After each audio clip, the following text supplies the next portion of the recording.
নমস্কার বন্ধুরা, খাকি যাত্রা ইউটিউব চ্যানেলে তোমাদের সবাইকে স্বাগত জানাই। তো তোমরা যারা যারা মালদা জেলা থেকে বিলং করো বা মালদা এসডিওর আয়তায় রয়েছো, তারা ইতিমধ্যেই দেখেছো যে মালদা এসডিও থেকে কিন্তু একটা নোটিশ দিয়ে দেওয়া হয়েছে যে বর্তমানে আমাদের যে এসসি এসটি এবং ওবিসি কার্ডের যে রিভ্যালিডেশন চলছে, তো সেই রিভ্যালিডেশন প্রক্রিয়া সম্পর্কেই আপনি যদি মালদা এসডিও থেকে হয়ে থাকেন, তাহলে আপনার কী কী ডকুমেন্টস লাগবে, এই এসডিওর তরফ থেকে কী নোটিফিকেশন বা কী বিবৃতি জারি করা হয়েছে, সেই সম্পর্কেই এই ভিডিওটাতে টোটাল আপনাদের সামনে আলোচনা করব।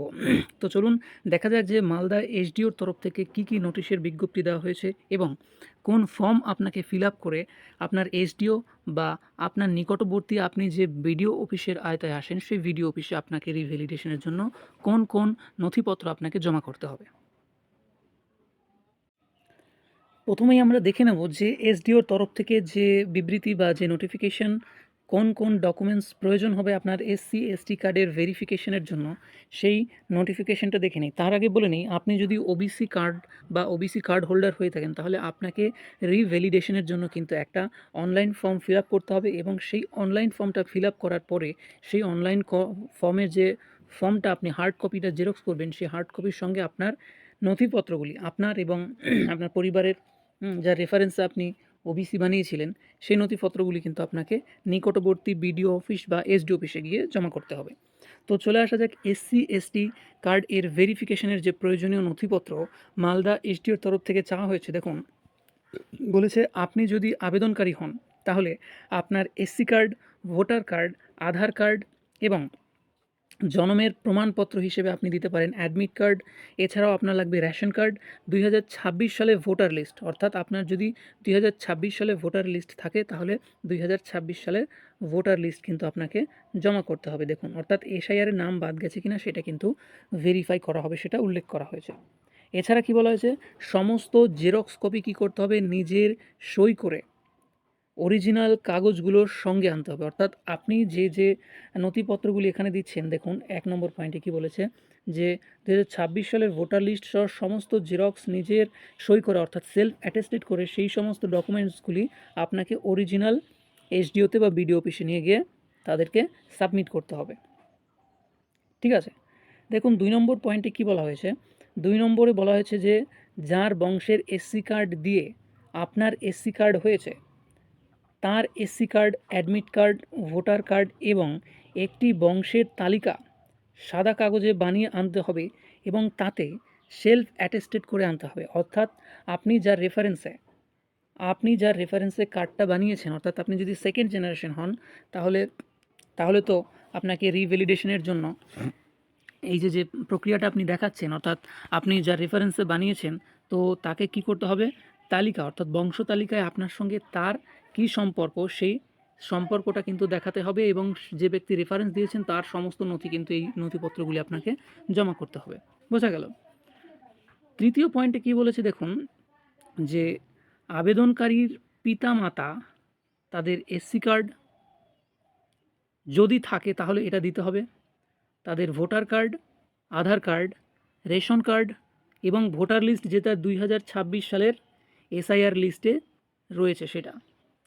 ফার্স্ট জেনারেশনের ক্ষেত্রে কি করতে হবে, 1971 সালের আগের জমির দলিল জেরক্স এবং অরিজিনাল সাথে আনতে হবে এবং সমস্ত জেরক্স কাগজগুলিতে কি করতে হবে, আপনাকে কিন্তু সেলফ অ্যাটেস্টেড করে আনতে হবে। তো এখানে বলে রাখি যে ফার্স্ট জেনারেশন এবং সেকেন্ড জেনারেশন কারা, এখানে দেখুন কী বলেছে, একটা কথা উল্লেখ করে দেওয়া হয়েছে যে ফার্স্ট জেনারেশনের ক্ষেত্রে 1971 সালের আগের জমির দলিল এর জেরক্স এবং অরিজিনাল আনতে হবে। তাহলে কথা হচ্ছে যে এখানে ফার্স্ট জেনারেশন এবং সেকেন্ড জেনারেশন কারা, যারা 2011 সালের আগে যাদের কার্ড রয়েছে, অর্থাৎ যারা কার্ড হোল্ডার 2011 সালের আগের, তাদেরকে আমরা বলবো কি ফার্স্ট জেনারেশন। সরি, একটু ভুল বললাম। দেখুন, আমরা যারা রয়েছি, যারা 2011 সালের পরে আমরা কার্ড বানিয়েছি, অর্থাৎ এর আগে আমাদের বংশের কারোর এসসি কার্ড আমাদের ছিল না, ঠিক আছে, তারা হচ্ছে আমরা ফার্স্ট জেনারেশন। তাহলে তাদের ক্ষেত্রে কি জমা দিতে হবে, 1971 সালের জমির দলিল। আর যাদের সেকেন্ড জেনারেশনে রয়েছে, অর্থাৎ যাদের 2011 সালের বংশে, সালে বংশে কারো এই 11 সালের আগের এসসি কার্ড হোল্ডার রয়েছে এবং তার রেফারেন্সে তারা আবেদন করেছিল, তারা হবে কি সেকেন্ড জেনারেশন। তাহলে বোঝা গেল ফার্স্ট জেনারেশন সেকেন্ড জেনারেশন কারা। তাহলে ফার্স্ট জেনারেশনের ক্ষেত্রে বাধ্যতামূলক 1971 সালের আগের জমির দলিল এবং তার অরিজিনাল এবং জেরক্সে কী করতে হবে, সেলফ অ্যাটেস্টেড আনতে হবে, ঠিক আছে। এছাড়া কী করতে হবে, গ্রাম থেকে 5 জনের কী করতে হবে, SC card, voter card, Aadhaar card এবং মোবাইল নাম্বার সহ 5 জন মানুষের অর্থাৎ সেই ব্যক্তিদের ডিক্লারেশন ফর্ম ফিল আপ করে সমস্ত জেরক্স তাদের সই নিয়ে আসতে হবে। অর্থাৎ যাদের যাদের আপনি SC card, voter card, ration card, Aadhaar card দিচ্ছেন, তাদের মোবাইল নাম্বার সহ সেলফ অ্যাটেস্টেড যে নথিগুলো রয়েছে সেগুলি কিন্তু আপনাকে সঙ্গে করে নিয়ে আসতে হবে। বোঝা গেল? তো বলছে যে উপরিউক্ত সমস্ত কাগজগুলি নিয়ে বিডিও অফিসে এসসি কার্ড ডিপার্টমেন্টে গিয়ে আপনাকে কী করতে হবে, জমা করতে হবে। তাহলে আপনি কোথায় জমা করবেন এটা? সমস্ত নথিপত্রগুলি নিয়ে আপনাকে যেতে হবে কোথায়? আপনার যে বিডিও অফিস রয়েছে সেই বিডিও অফিসের যেখানে এসসি কার্ড সংক্রান্ত কাজ করা হয় সেখানে কিন্তু গিয়ে আপনাকে এগুলো জমা করতে হবে। বোঝা গেল?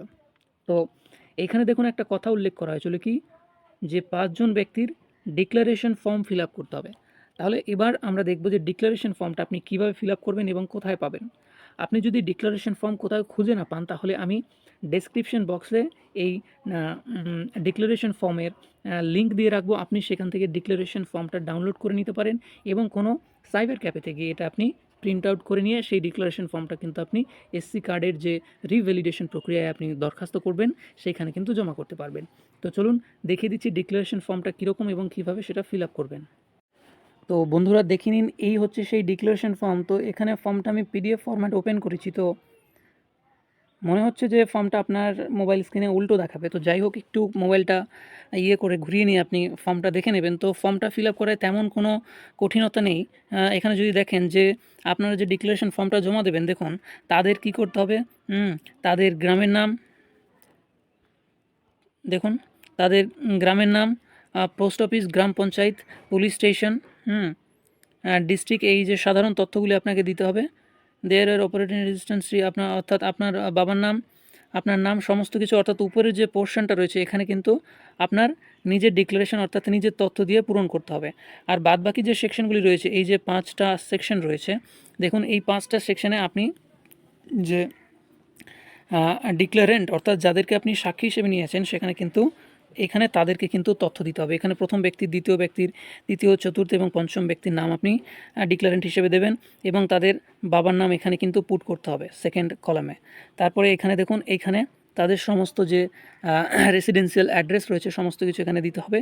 এখানে আধার নাম্বার, এখানে ভোটার নাম্বার, তারপরে মোবাইল নাম্বার এবং সেই ব্যক্তিগুলির সিগনেচার দিয়ে আপনি এই ফর্মটা পূরণ করবেন এবং সমস্ত এর সাথে কি করতে হবে, যে আপনি তথ্যগুলি দেবেন বা যে জেরক্সগুলি দেবেন সেগুলি কী করতে হবে, দেখুন বলে দিয়েছে সেলফ অ্যাটেস্টেড কপি দিতে হবে তাদের। বোঝা গেল? তো ভিডিওটা যদি ভালো লাগে অবশ্যই আপনার বন্ধুদের সঙ্গে শেয়ার করে দেবেন এবং সমস্ত তথ্য সবার আগে পাওয়ার জন্য চ্যানেলটি সাবস্ক্রাইব করবেন। ধন্যবাদ।